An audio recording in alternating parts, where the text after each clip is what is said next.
And we're live. Hi, Unicorn Chef Mike Ellis once again. Bryson sends his best regards. He wasn't able to make it. He's getting a jerry curl. Today we have Patrick Plaverty, skilled hacker, Rhode Island native. Not trying to dox him, only because of Layer 8, one of the premier cons of New England. If you're following with us, if you're cooking along, use the hashtag Unicorn Chef, all one word. We're fairly active on all the mediums, Facebook, Instagram, OnlyFans, Twitter. Twitter, you're more likely to get engagement from me because Twitter is my brand. So by all means, follow along. I always suggest to folks, support your local SPCA. Animals need us. We need them. So with that, throw it over to Mr. Plaverty. Welcome, sir. Are we live? We are live. Oh, nice. This is so awesome. How do you feel? I wonder if people all around the world can see us. So there's nobody in the chat yet, but I think that's just because people are afraid of you. Yeah. And I'm sure they're just waiting and they're going to watch it on replay. Yeah, that's honestly what the majority of people do. The majority of the comments I get back are like, hey, Mike, I watched this show of yours from like 6 months ago. It was hilarious. I'm like, wow, thank you for having a time machine and going back in time. But, yeah. And I hope the food was still good 6 months later. Seriously. So tell me about Layer 9.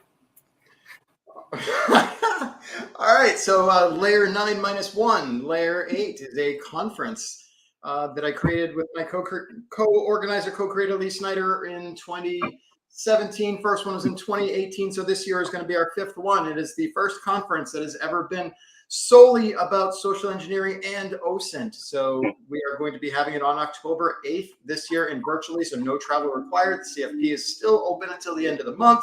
Tickets are available. If you want to sponsor it, that's awesome too. But we'll have a full day of presentations and stuff on social engineering and OSINT. And in the meantime, you can also check out the Layer 8 podcast, which is about the same kind of stuff. I've done the con. I've done the con twice now virtually, and it's by far the most worth the money of any of the cons. Especially from a content perspective. And especially since it's like dirt cheap. We only charge this year $25. I mean, buy 10 tickets. Go once. Support the con.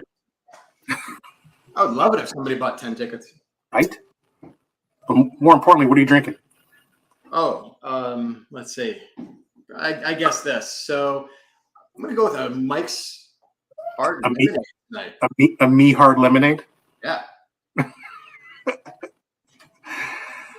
Patrick's going to get shitty on Mike's Hard Lemonade and go clubbing after this is done. Absolutely, especially since I'm still on blood thinners, which maybe I'm not even supposed to be drinking. Yeah. I like the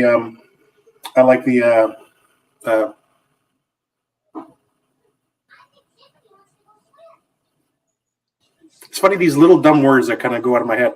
The fire extinguisher. That's an homage to me, I'm sure. Oh, yeah, this thing. Well, I figure I've seen Rob on here try to cook, and I've seen him almost burn the place down. So I figured it's probably a thing on the show where you try to burn your house down. I figured I would get one of these because I know Rob wouldn't like accidentally burn it down. If that was happening, I'm sure it was completely intentional. So I figured just be safe. But we'll get that out of the way now, so that way we have plenty of room here for whatever we want to do. I think in Rob's case, he's lucky if he actually prepares a meal that's edible rather than burning his house down. Yeah, I've heard that he doesn't even know which side of the toast to butter, but that's okay. No, he's scary in the kitchen, man. Scary in the kitchen. So walk me through this chicken cordon bleu.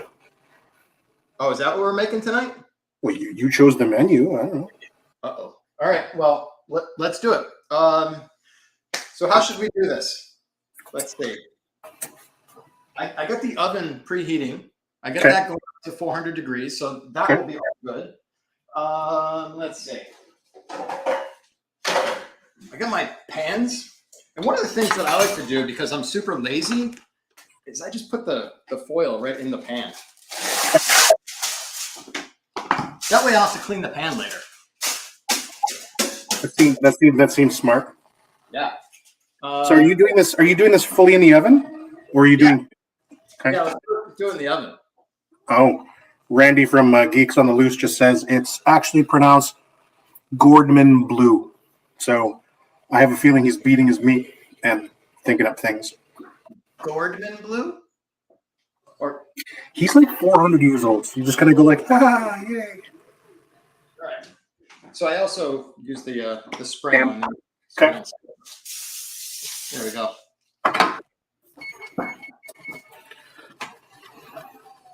I have no idea what I'm doing here, Mike. Okay. But we'll figure this out. Something with plastic. Let's put some plastic down. Do you want me to like kind of piggyback and tell you what I'm doing too? Sure. Okay. So I never ever touch chicken in my kitchen with bare hands, ever. I always use a glove because chicken is love and no glove, no love.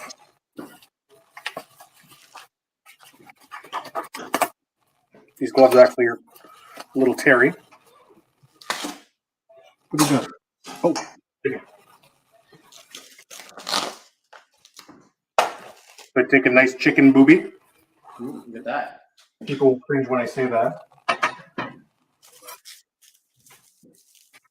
I take a side cut, so kind of like a butterfly, halfway, opening it up like a little chickeny taco. My wife had let me know today that the knives are not as sharp as they should be, and is she ever correct? Do you have a sharpener? Sharpening knives to me is a very cathartic experience. I take it very seriously. I don't. No? I just Sorry, sharpener. No. Right. No. First grade. Drive in here, I'll sharpen your knife. Either that or you just go back to Walmart and get new knives. That works. No. What? Stop it. Really? No. I'm going to buy you a knife. I have a knife. Let's see. This is I don't know, some kind of decent knife here. If it's a metal handle, it's already not a decent knife. That's true. It's got no balance. Look at that. Mm-hmm. The balance point's like way back here somewhere. It's a pretty knife, though. I'm going to be honest. That's nice. I got it for free. Fair. So Rob would have already stabbed himself. There's no question there. What are you doing with that? So when I do cordon or when I do any stuffed chicken breast, I take a half cut, and then I take a hammer, the smooth end, never the tenderizing side, but the smoothing side, and I pound it out a little bit thinner to give it more girth, to give it more width. Because what happens when you cook this stuff, moisture is going to escape from the center. So you want it to have wide enough or large enough so you can roll it in and keep as much of that moisture inside the chicken as you want, or pardon me, as you can. You don't want it to leak out everywhere because leaky meat is not good. No, you can't have leaky meat. So you're not doing this? What are you doing? I'm doing the same thing. I get right here too.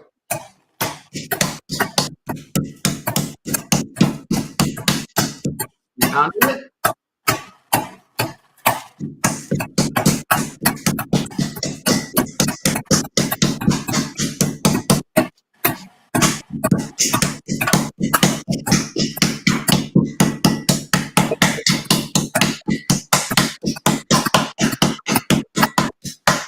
How thin should it be, Mike?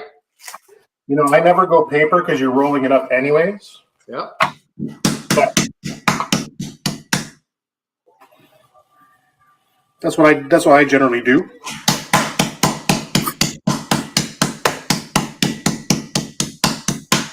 Did you pound it? I think this is the first time on Unicorn Chef history that two men have been beating their meat together. So that's nice.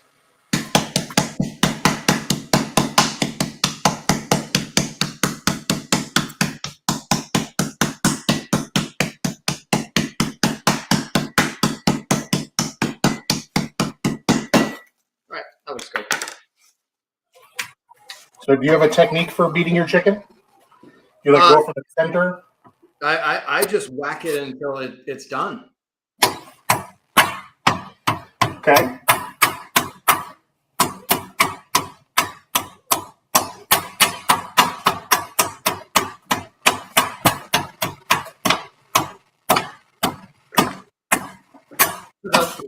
time I made this, I didn't put any kind of, well, I like to use mustard and mayo. Sure. And the last time I didn't put any inside, and it felt like it needed a little something. And I was told, try putting the mustard and mayo inside as well. So I figured we'll try that. As long as you have a good seal.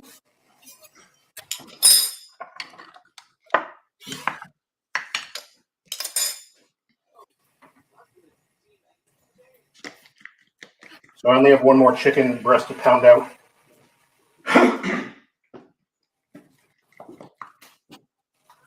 I've only done one so far. I figured I'd get one all set first.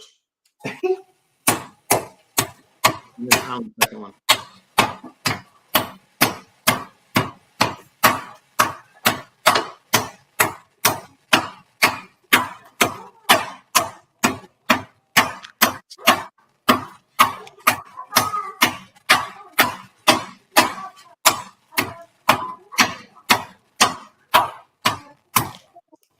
All right.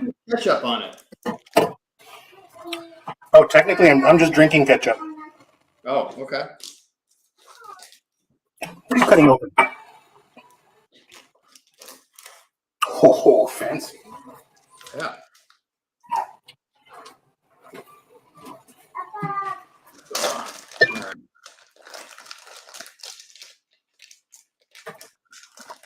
I'm going to preheat. The oven is preheating. I'm going to put 2 pieces of cheese in there. What kind of cheese are you putting in? Swiss. Okay, cool. I'm actually doing Mott's because I couldn't get Swiss. So it's like chicken cordon bleu is what I'm cooking. It's still better than that pump cheese that Rob would want to put in there. Oh, this stuff is so bad. But He really, worst of the worst, I say. All right. And we also have the ham to go in? Yeah. Did you do like Parma ham or do you just get like deli? Deli ham. Cool. Yeah, me too.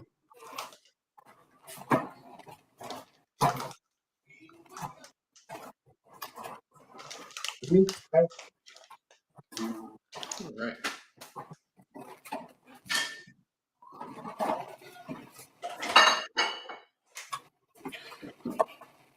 So I'm gonna center season.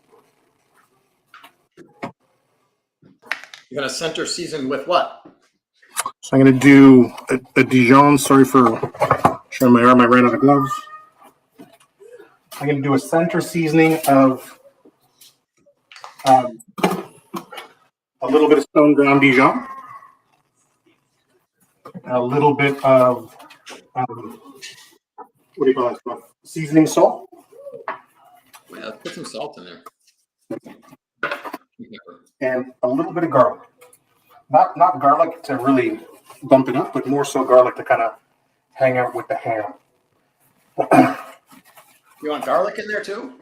You put in like actual garlic cloves? No, just powder. Okay, that's what I got too. Yeah. Yeah, the cloves probably wouldn't cook enough. No. You're kind of relying on steam here more than anything. When I cook these, I will pan cook them first, just on the outside. Yep. How long does it take to pan cook? I just do all sides and then I finish in the oven. So I only really pan cook just to get a little bit of sear on the outside, so they seal up.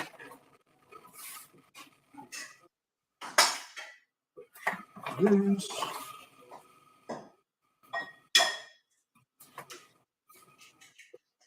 I'm being very delicate with the salt because the ham has salt in it. Hey, did I tell you what happened to my original chicken today? No, tell me. So I had this frozen chicken that I was going to use for this tonight. And like 12:30, I realized the chicken is still in the freezer, frozen, rock solid. I'm like, okay, this is scary. It's 12:30, and granted, it's hot outside, but this chicken needs to be poundable by 7 p.m. for the show tonight. So I rush out, grab like this pound of chicken breast, leave it on the counter, and then tonight I kind of come back down to the kitchen at, I don't know, 5:30, and I find this. I found this on the floor. Oh, shoot. That is the tray that the chicken was in on the counter, and the dog, Oh, no. Mike, the dog ate the chicken. I had to go out and get more chicken for the show. I have a dog available if anybody wants it. Poor puppy. You do have a big dog though, so that's nice. I'm making some scrambled eggs here. Okay. What are they for? I'm gonna once I roll up the chicken. Oh, you're gonna bread them? What's that? You're gonna do a breading? Oh yeah. Fancy. I didn't think of that. Yeah, the recipe even says that you can pre-toast the breadcrumbs, but I don't think I'm gonna do that. Yeah.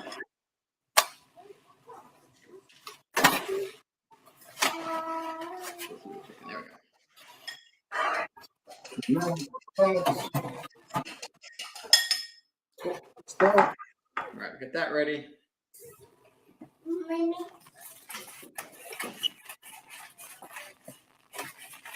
Roll this up. So I'm rolling up my chicken, Mike.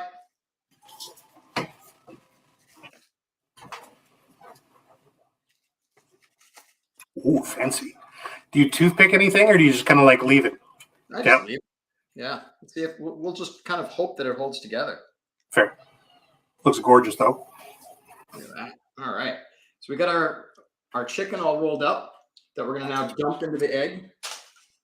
Which let's get that onto camera so we can see that.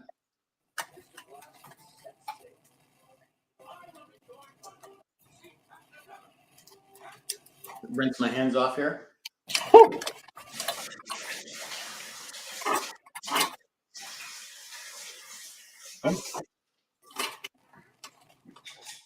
Because I've also got some panko breadcrumbs that I can now throw the chicken into.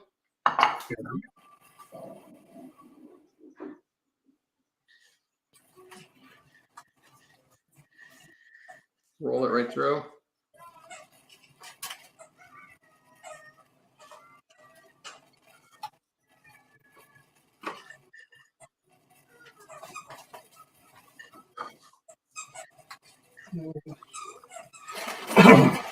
And there we go. We get the first one done.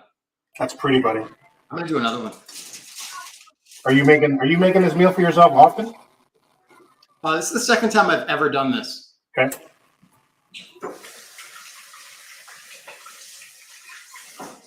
So I know about as much of this as Rob knows about running, which is not much at all. So how did that all come to be? Was it just him smack talking? That's exactly what it was. Yep. It was for the Innocent Lives Foundation 5K race last year, which was a fundraiser for the Innocent Lives Foundation, Yep. to which I am an ambassador for. Beautiful. So I said that I was going to do the race. And then one day, Rob just decided he wanted to start trash talking me about it and challenged me. Are you saying that Rob trash talked? No. It was probably the first time he's ever done that because he's usually so nice and polite. Holy crap.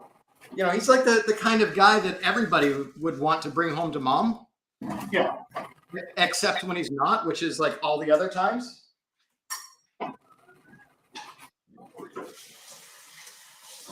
All right, back to the beginning. Back to pounding our chicken again. Let's get that out of the way.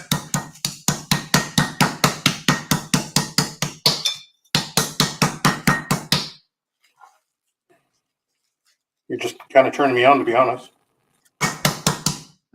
Is that really that hard to do? No. Okay.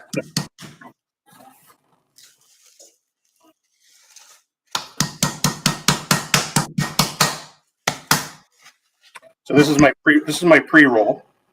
All right. Now, why do you put your white stuff on one side? So I put the cheese where the first roll is going to be. So I can roll over top of it.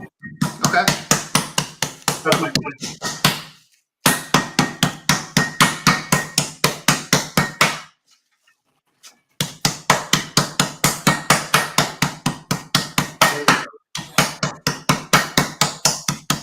So I just learned something here. The reason that I never knew why that you actually use the plastic on here is basically because if you don't have the plastic, then the chicken just gets destroyed. Totally. Yeah. Yeah, because the plastic slipped away and I hit the chicken with the hammer itself and the chicken just got destroyed. So I'm going to make sure that I just hit it.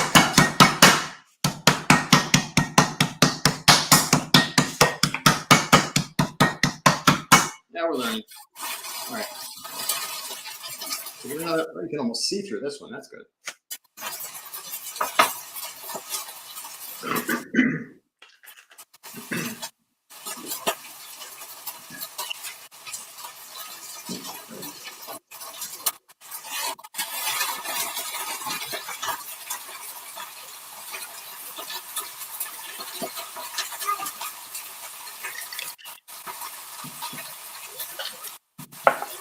All right, I got our mayo.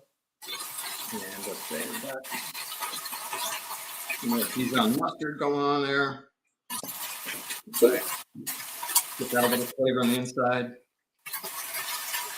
I hope it comes out all right. Sorry. I just gotta wash my hands quick before I get going.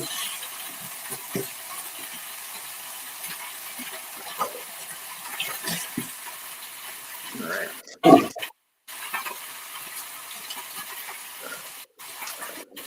Put more slices of ham in there.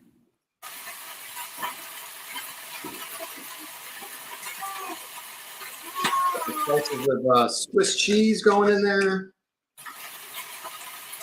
A good friend of mine, Jeff McLaughlin, just said that he can confirm that it's not difficult to turn me on, especially when meat eating is involved.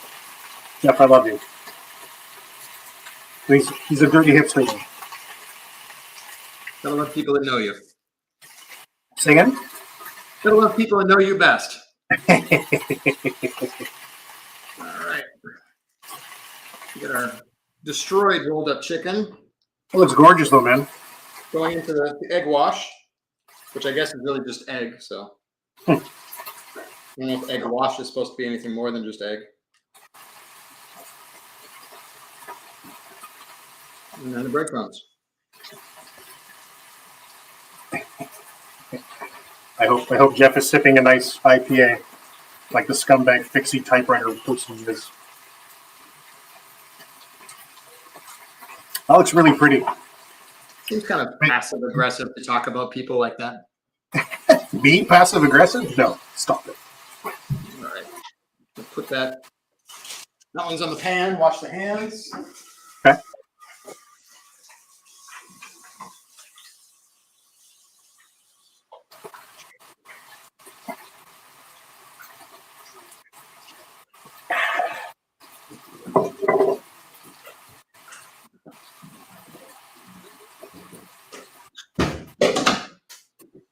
All right. Let's see. What else did we want to throw onto there? Throw our garlic powder on top.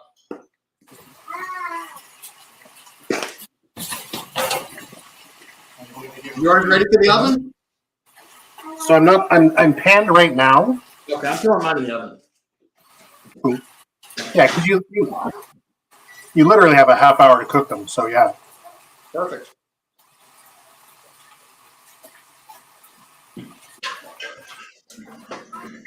All right. Do a little bit of cleanup until we go onto the sides here.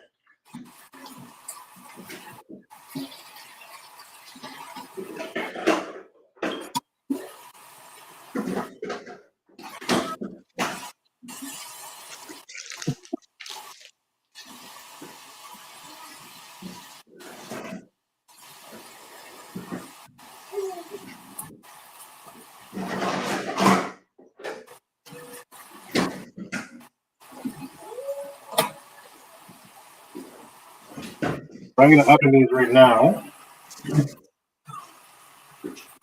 But before I do,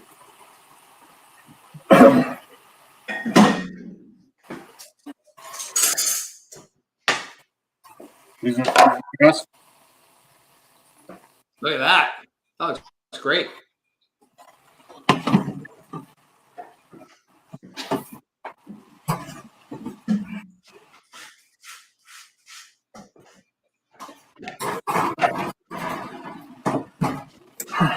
It's in.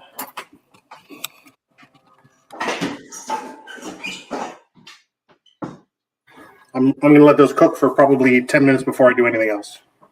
After 10 minutes, how long does it go in the oven? So they're in the oven now.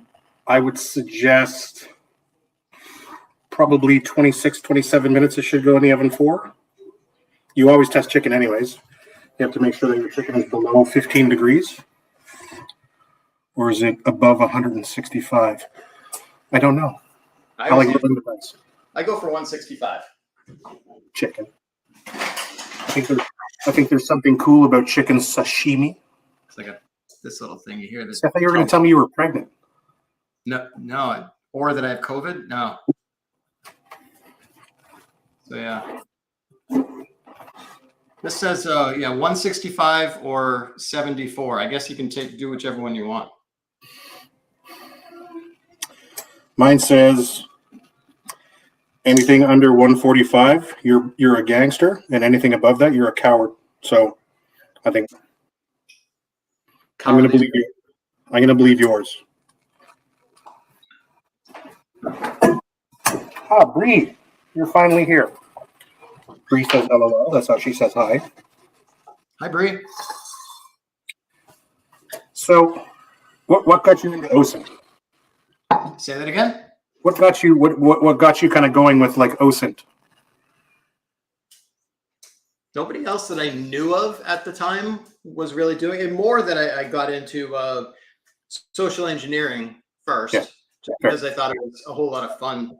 Largely because I've gotten into the IT field so late in life that I'm like way behind so many people technically. I only switched into IT security probably in my 40s. No kidding. Where pretty much every time that I've worked at a place doing any kind of IT, everybody on my team's like 20 years younger.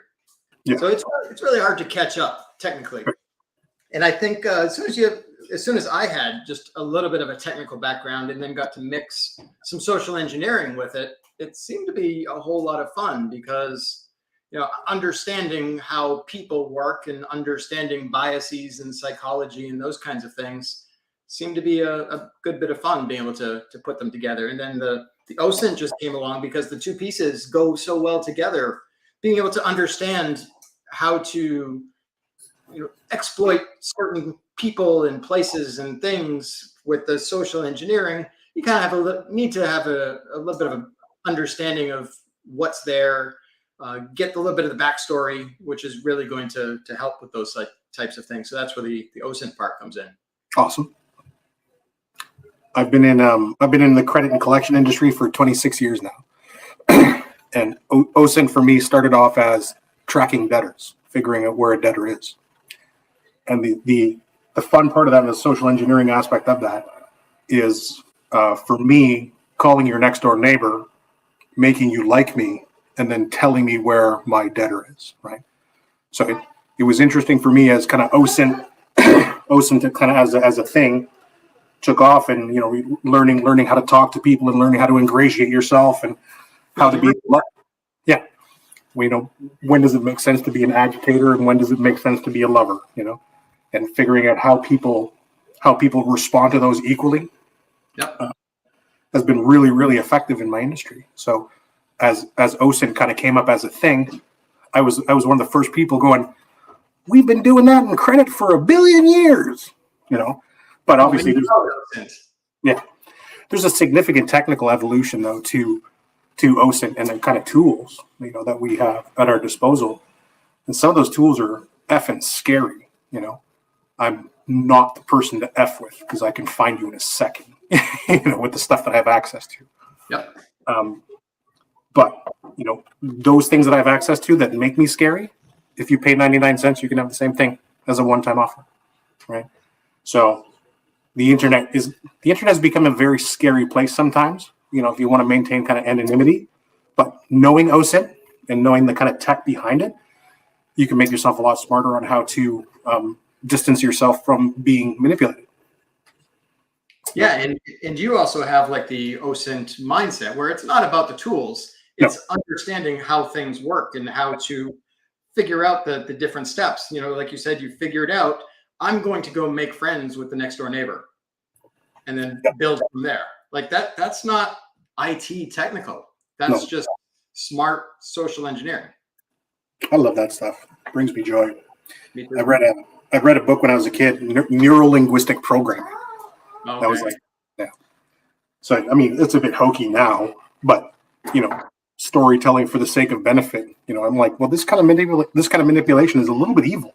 You know, you could kind of, you know, you could use this kind of stuff for nefarious deeds. And I mean, it landed me an unbelievably gorgeous wife. So I'm thankful for that.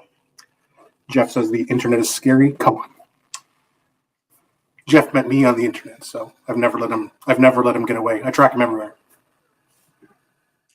Guess I should probably be watching the comments too, huh? You can't see it through where you're logged into for it, but if you log in through your phone, you can definitely see it. Okay. And you don't want me to go to YouTube because then we'll have the stream going both ways. No, you're fine. You're fine as long as you keep the volume down. It won't be an issue. I'll tell you a funny story about Jeff. So when I was living, so I'm originally from Ontario, Canada. So you're Canadian? Yes, sir. Yeah, born and raised. That's awesome. I came here for the love of my life. So that's why you're so nice, right? You know, people always talk crap about my country, like your country's bull crap, man. Everybody's nice. You're like, oh, what a scathing review. I had said, you know, Jeff had said, you know, I'm going to come to your house. So I said, cool. I'm going to ship you some cigars because at the time and now getting cigars in Canada from the U.S. is almost impossible because of the tobacco laws in Canada and the kind of tariffs they charge. But if you bring it across as a gift, you know, you're able to. So Jeff Jeff's living, you know, 10 hours away, let's say. He's living a significant distance away, drives out to the border, gets to the border. And, you know, Jeff is a beautiful human being, but he's not very bright. So he still has the box that the cigar's delivered in. So he's like, do you have anything to declare? Just like, yeah, I'm bringing cigars for my friends. So 2 hours later and 4 butt plugs after that, trying to figure out why Jeff is bringing in tobacco for a Canadian, he was finally able to cross. And it's the greatest thing in the world. Who are you going to go see? I'm going to go see Mike. How'd you meet Mike? On the internet. Right? So, you know, the border guards are like, Jeff is bringing cigarettes over the border for Mike so Mike can, you know, have dirty monkey sex with Jeff for the next 4 days, which is fair. Yeah. Why wouldn't he want to? Right? I'm like a jungle gym. I'm like tattooed monkey bars. All right. So every time that I make mashed potatoes, I've always made them with the skin on. And then one of the last times I started looking into how to make like the best mashed potatoes. And one of the recipes that I saw said to make them extra creamy, you take the skin off. But I can't find my peeler right now. So you use the end of a spoon. Take a spoon like this, your potato, and scrape down.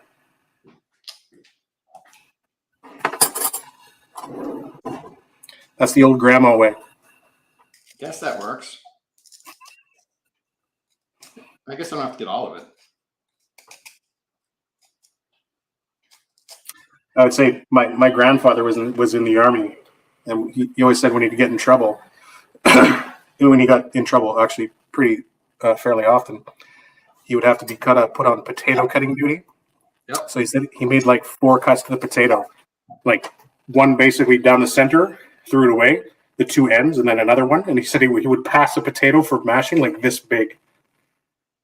No time. But Sergeant is kicking your butt to do, 1,000 potatoes an hour. You got to get it done. Yeah. I guess the question there is whether they had enough potatoes. Back in those days, I think. These days, man.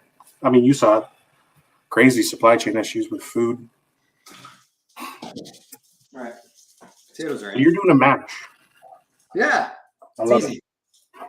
But then the other thing that I wanted to do, that I saw at a fancy restaurant one time, and I thought, like, this is pretty good and seems relatively easy.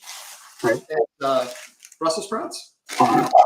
But favorite kind that I like to do with the Brussels sprouts is not just cook them whole, because most times I find them they're just too big. Okay. So what I like to do with them, cut the bottom off. Let's see. Let's go back down here. Cut them in half, so that we end up with something like this. Wait. Yep. And then just take this off. Oh, that's fun. And that's what I'm going to cook. Oh, that's actually good. I've done Brussels sprouts a million ways. I've never done it that way. So That's awesome. you end up with the inside core kind of thing, which I don't necessarily throw it away. It goes in here, which is my compost bin. Oh, fun. So yeah, we got all of these that we just kind of. And what do you kind of do? Like cook those like in a little bit of butter and oil? Exactly. Yep. Butter. We can throw some garlic cloves in there. Mm. Salt them up. You have to send me your address. I need to buy you a knife. That's ridiculous. It works. Yeah, sort of torture, but people don't do it anymore. Oh.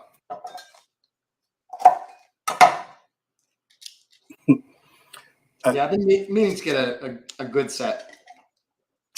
You don't even need a set, my friend. Just need one. I have two kitchen tools. I have a big 10-inch. Well, I have like 5, so I'm being ridiculous. So. Wait, you have a big 10-inch or a big 5-inch? 5-inch seems a little bit inappropriate. Because yeah, this is. But you're doing it twice. What? It's my knife set. Oh, it's a Cuisinart set. Yeah. Is that good? No. But I'm pretty sure that's how you spell Wusthof. I would imagine they're probably marketed through Wusthof. Like Cuisinart and Wusthof probably have an agreement, but they're definitely not German knives. Thank you for catching that last joke. Appreciate you.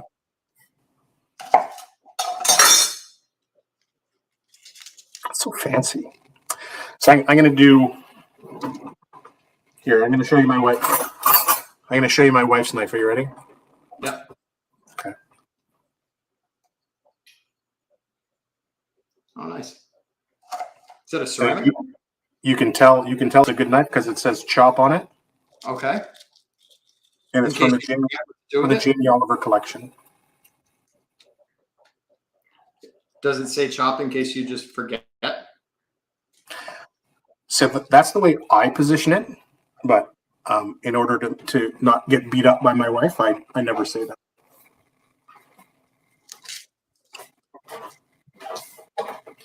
So I'm actually going to do asparagus. Okay. How do you do that? I'm going to show you the hacker trick for asparagus cutting. They come in bunches like this. Yep. And they always have like an elastic band.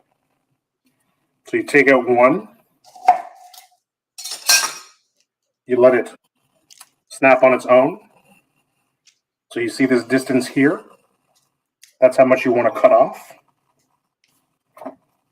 So you measure that back with the elastic band here. So I'm gonna take this piece, move it back about 1/4 of an inch.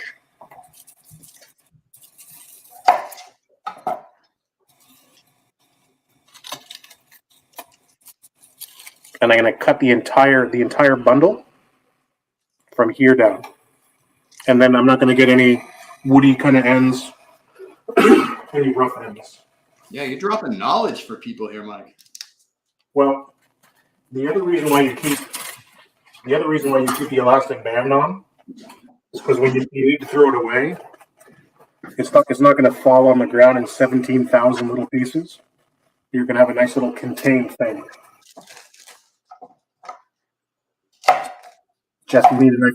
I'm going to send you a knife that says Chop Chef. I love you. I got you.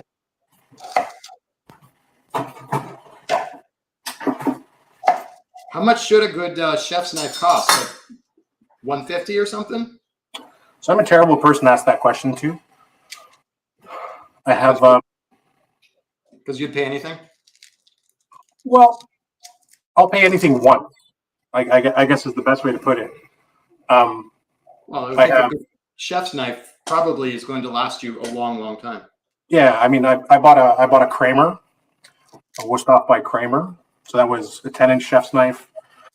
Rob Kramer is kind of like the epitome of knife makers, kitchen knife makers in the U.S. That was like a $400 investment. Nice. But you buy once, you never buy again. The knife that I was cutting with today is honestly a grocery store Santoku. It's terrible, but it's super, super easy to sharpen. So I kind of don't really expect that knife to last forever. Yep. I expect it to last for like another 10 years at least. So I think that's money well spent. As long as you can sharpen it, a sharp knife is a good knife. So I kind of get a little bit. What's the best way to put it? Brand name, I guess you could say, when it comes to the knives. But I love knives. And that sounds like a really creepy way to put. I love knives. Can you just get one from like Bed Bath and Beyond from those locked counters that they have?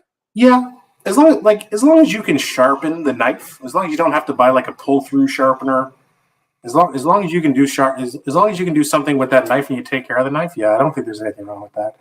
But and what do you just sharpen yours with a stone? I have like a hunter's kit that has like a self-circulating stone that I kind of use to brush, but I strop my own knives. I edge my own knives.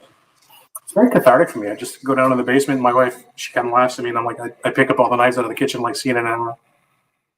And I come back upstairs with a couple new cuts on my fingers, and I shave my arm. I test the sharpness with the hair on my arm, so it'll be like, oh yeah, the knives are good. My arms are bald.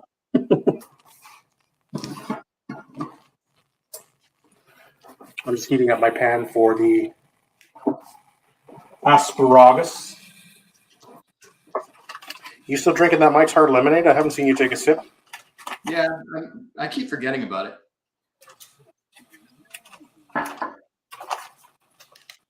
I'm trying to make sure that I do everything on time here.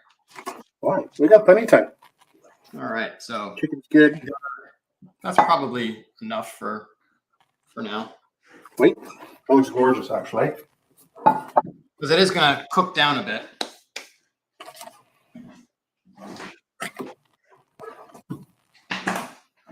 And we'll get some butter to go in the hot pan. Is there anything better than butter? No. Yeah, I just cut 2 tablespoons off, and that might not even be enough.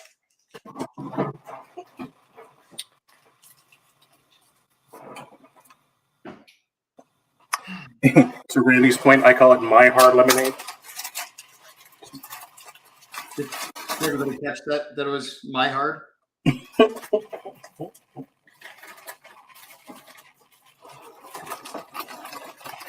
So do you pan that on the stove, right? No oven? That's right, yeah. Okay. Yeah, it's just like a saute kind of thing. So I'm just putting my cheese away.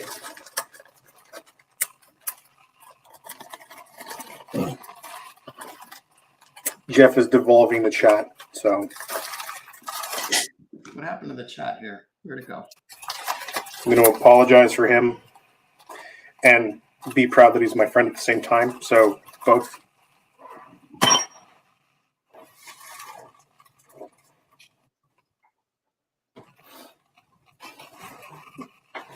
Yes, sir, I do. Yeah, I would imagine that there's no way you could have done this episode with Rob where we're doing things like chicken cordon bleu and we're doing saute. That's like a foreign language to him. That's, I don't know, Spanish or something. Well, you watched the last episode. The fucking guy literally used a microwave to make a chicken patty. Like, I'm into Satanism. That's like way outside the Satanism line. Nobody does that. How do you have a cooking show where you're cooking? Not only that, I love Rob. I do. And if he's watching right now, Rob, you're one of the greatest human beings I've ever met in my life, and I'm proud to know you. You're a fucking terrible cook. He didn't even follow the directions for what I was making. At all. At the end, he's like, oh, I didn't season that way. And I'm like, motherfucker, were you just doing that? You just said you did. Oh, boy. I will say again on camera, I'm lucky to know Rob, and I would cook with Rob any day. And I would never, ever say that I cook with Rob. Oh,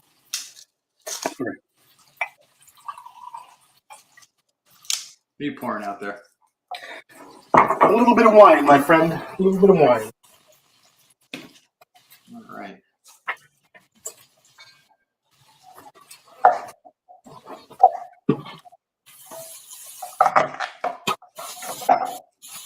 Smashing up our garlic.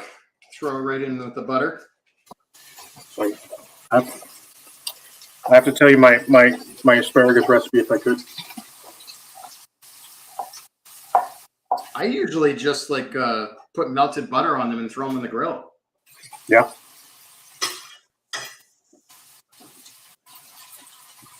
Sorry. Randy said something I have to read.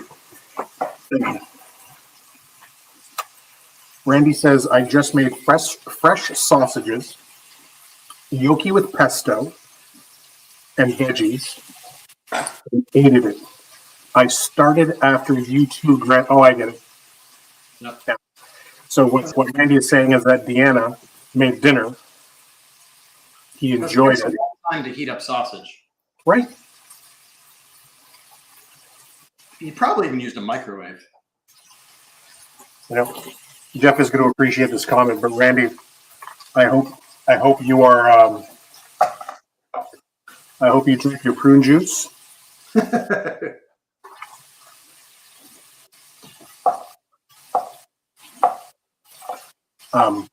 If Jeff is still here, you just never know. When I cook, what are you chopping? Chopping my garlic. Oh, I got my garlic here. that's pretty. I like it, and I like that you're not using a garlic press. Like you're not wimping out. Like you're not buying the kitchen tool just to have it in your jewelry. You know what I mean? I have the garlic press in here somewhere. But yeah, I like to. All right. I thought a garlic press was just like an Italian bodybuilding competition.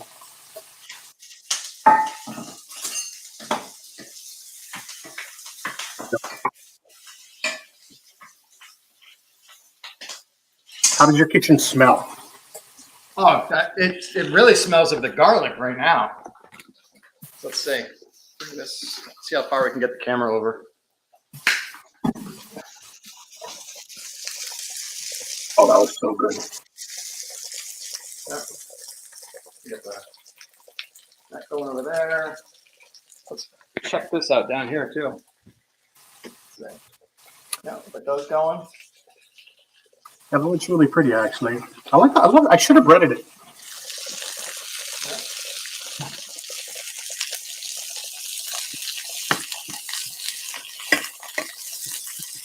Sorry, can I kind of pontificate for a moment on a recipe for that? Yeah. If you took like Parma, or if you took like a sopressata, like a really heavy, oily, like crazy flavorful kind of stuff, like a pepperoni-ish kind of thing, and added in there, that would be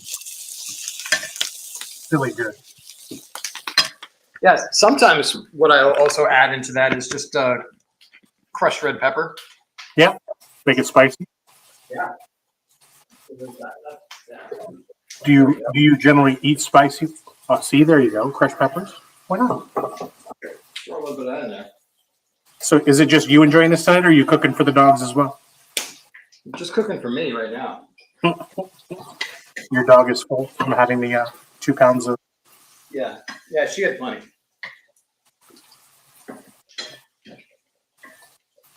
Ketchup is life, Randy. How dare you talk smack about ketchup? Goodness gracious. Nobody go to oldergeeks.com. No one. Don't ever go to that site. You're not going to get malware. You're going to get good downloads, but you're going to support Randy, and I don't support that.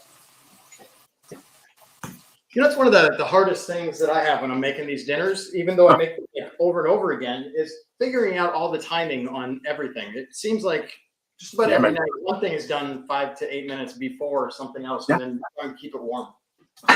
It's the worst part about having a kitchen, I think.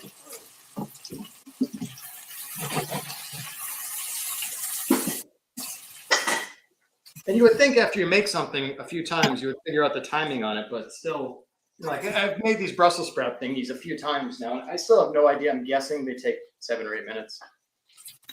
Yeah, I would kind of think it's kind of like sautéing an onion, 8 or 9 minutes. Onion seems to take a while for me for some reason. Brussels sprouts are tough, man. Because a lot of times I'll do a lot of onion, like 4 onions, 5 onions when I'm having Hell yeah. sausages. And that just Yep. blows, and that can take a half hour to cook those down. You ever make French onion soup? No. Not So much. if you're an onion fan and you're a patient onion cooker, French onion soup is lovely. It's a winter food though. You don't. I mean, with the heat wave going through, nobody's saying like, I could go for a warm bowl of soup right now. Right. Yep. With some burnt cheese on top. God bless burnt cheese. I don't care who you are. Burnt cheese is good. All cheese is good.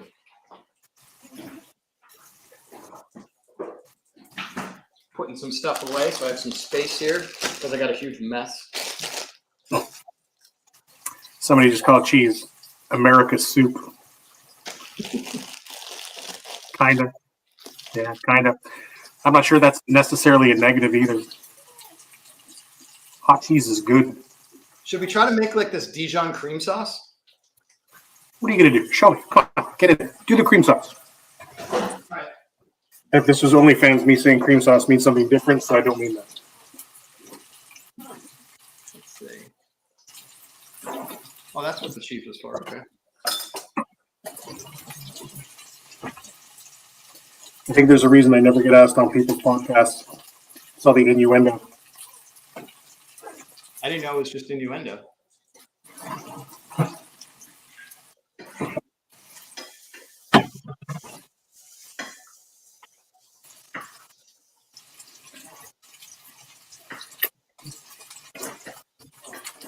I just pulled my chicken out. My rolls were totally ineffective. Mine has a minute and a half left. Oh, they look good too. All right. What do I want to make this in? So what I'm gonna do? Let's try this in a little butter.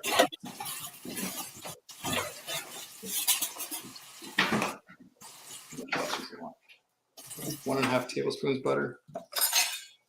So 1.5 tablespoons of butter means 10 tablespoons of butter? Right, 1.5 cups of butter. Amen. I'm gonna use the microwave. Hey, do you ever use an air fryer? I don't have one, no. No. But I hear all the great things about them. We use one. It's wonderful. 1.5 tablespoons of flour.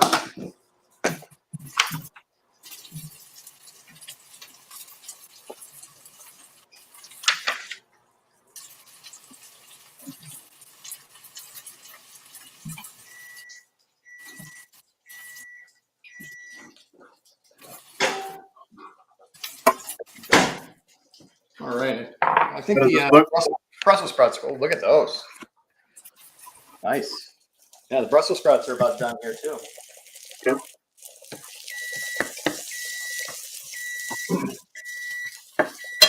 Put those off the heat. So here's a little hacker technique that hopefully everybody uses. When you have to keep your food hot, and you just pull it out of the oven, just turn your oven off and put it back in. There's nothing wrong with pulling your meat out and putting it back in if it's still hot. Okay. Yep. I'm going to help. I'm not going to put my meat back in, Mike. I'm going to see how hot my meat is. There you go. I was about 165. It's well over 165 in there.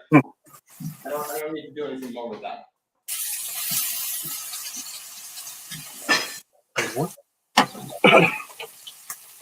These are done.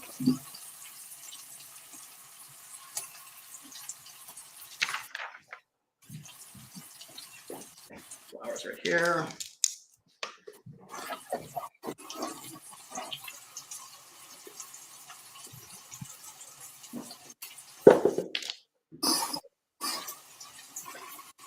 Fine. So, can I talk about something a little bit weird about asparagus? Yeah. Can I ask you a weird question? Are you going to talk about how it smells coming out? Yeah. Yeah. Do you smell it? It's like 15 minutes later, too. Okay. Apparently, super quick. there are human beings that aren't able to smell it. Good for them.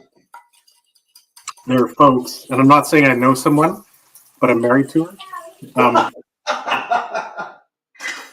that are enabled So much for not doxing people.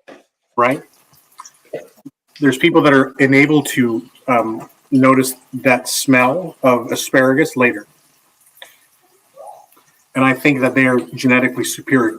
Are you making a roux? No, I'm making the Dijon cream sauce, which I guess it was kind of a roux since we had the flour and the butter all in there together. Chef, no, she cannot. And apparently, there are groupings of people that don't have the ability to smell it. It's weird. Well, it's not weird. Don't get me wrong. Because I've smelled it my entire life. Don't get me wrong. For me, it's like, oh, that's strange. But she's genetically superior. She will take over the entire human race eventually. But all right.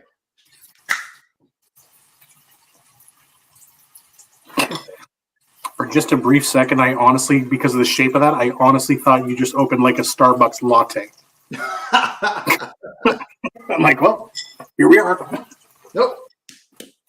I didn't have time to do any kind of real Parm cheese, so. Okay. So, are you a shaky cheese? What do you call that kind of cheese that sits in your fridge? Yeah, it's shaky cheese. Shaky cheese, yeah.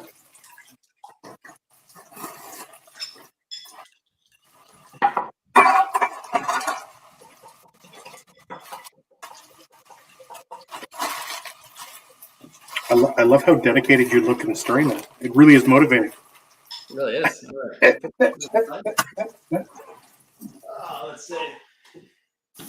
You running out of time here, Mike?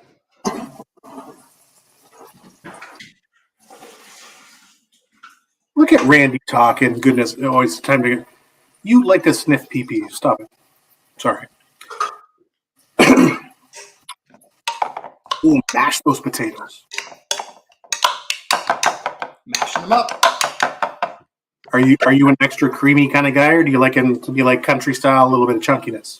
No, I like creamy, but yeah, me too. I don't really get them there very often. Have you seen like those like turning sieves, like you can put stuff in and you turn this dial, or not this dial, but you turn this thing and it like separates like through this like crazy thing, and it's the way you get like crazy, delicious, thin potatoes. I don't think it's worth it. Potatoes are good. And I'm not saying that because I'm half Irish. And all Canadian. Je me souviens, ma frère. Je me souviens. So what the hell do they remember, Mike? You're talking about a single Canadian that knows what they remember. The only thing that we remember is we're not American. And, I say that in a very cheeky way because America's been a very good country to me. So I don't mean that in a disrespectful way because this will get downvoted like a motherfucker. So, God bless America. People refer to Canada as just America's hat. Yeah, well, it's easy to call us America's hat when you're Canada's ass. So, yeah. That's fair. I think, I swear to God, I think honestly, Jeff is the first one that ever told me that joke. It's Canada's hat. And that Canada or the U.S. is Canada's diaper or something silly like that. And I don't mean that oh, look at that. What is that mug? Is that a Vegas mug? Oh, yeah. Sweet. Got all the whole strip on there and everything. Love it. Oh, my sister joined. Hello, Trudy. Welcome. All right. So we're not going to get these super smooth tonight just because we're running out of time here. Okay. Do what you need to do to enjoy your meal, my friend. We got time. All right. So, not doing the best job on the mash, but that's all right. They're not the star of the show. You're the star of the show.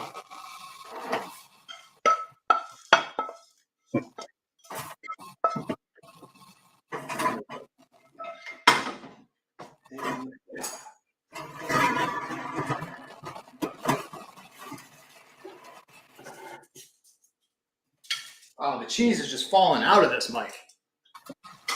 Wonderful, though, isn't it? Yes. I'm actually going to take a picture for Twitter, because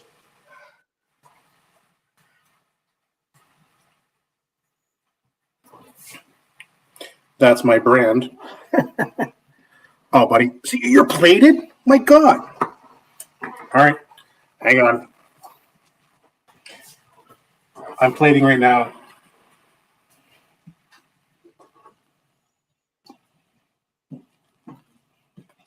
Hang on.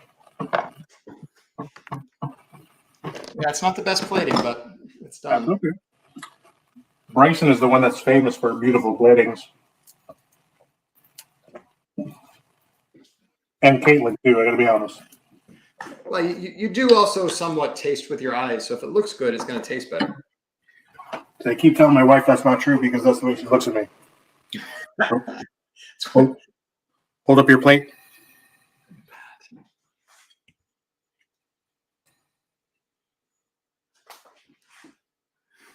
Big smile. All right, I'm going to I'm going to screenshot that. Okay, and taste. Come on, taste test. Let's go. Come on. Yeah.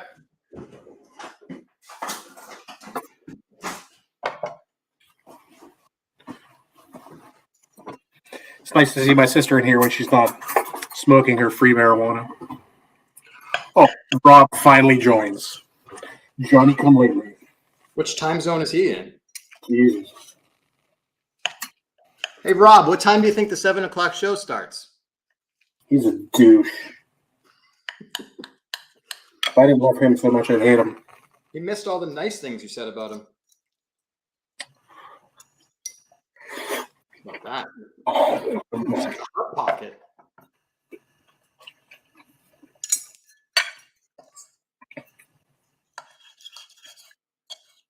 Electric pee-pee.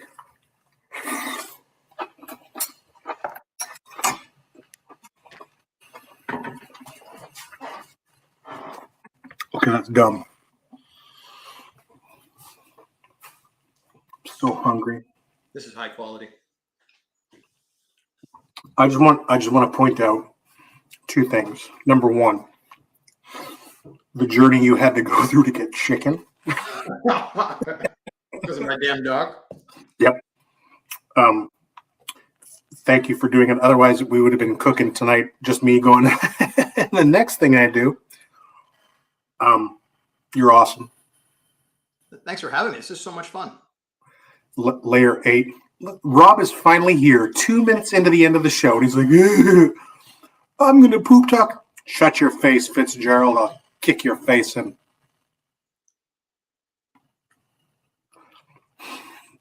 He's dead. Dead, I said. Your recipe was silly good. It's really good. Silly good. Best I've ever made it. Yeah. It's only the second time I've ever made it, but it's still the best I've ever made it. You had put out a tweet, I want to say 3 months ago, that you had made chicken cordon bleu.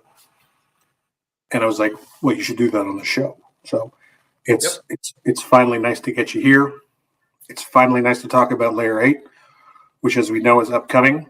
Tickets are online. Layer8.com, I believe, is the website. Yeah. Sure. Yep. Layer8con.com. Layer8con.com. Yeah. Buy tickets. Yep. Buy tickets today for October 8th. Or I'll kill you. That might be a little aggressive.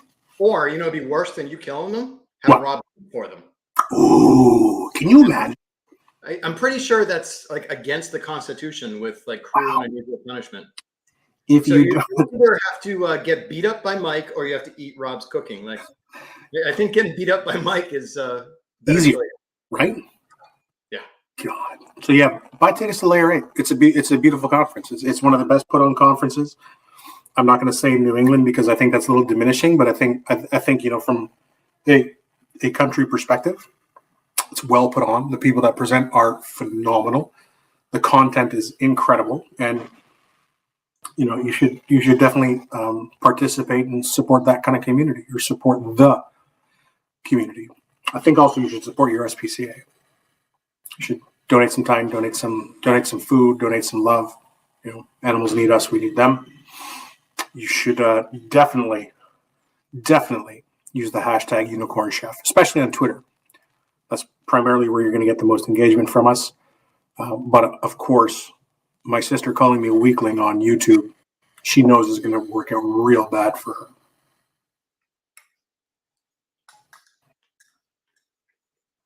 Rob is saying how much he loves Layer 8, so that's beautiful.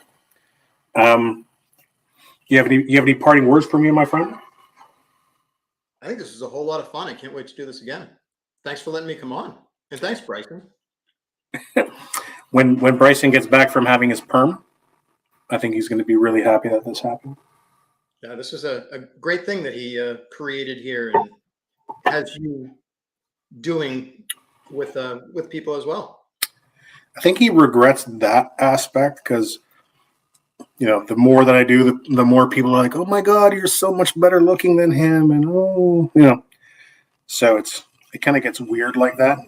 Yeah, but I think it's beautiful. But thanks for being on. This huge fan following after this, other than Rob constantly, at my door saying, "Let me in." No, technically, it's just Rob. Okay, it's just Rob. Right, I can deal with that. Fair. Again, hashtag Unicorn Chef. Join us if you want to come on. If you want to cook a meal, you want to show anybody up, reach out. We can make it happen. And yeah, okay, bye.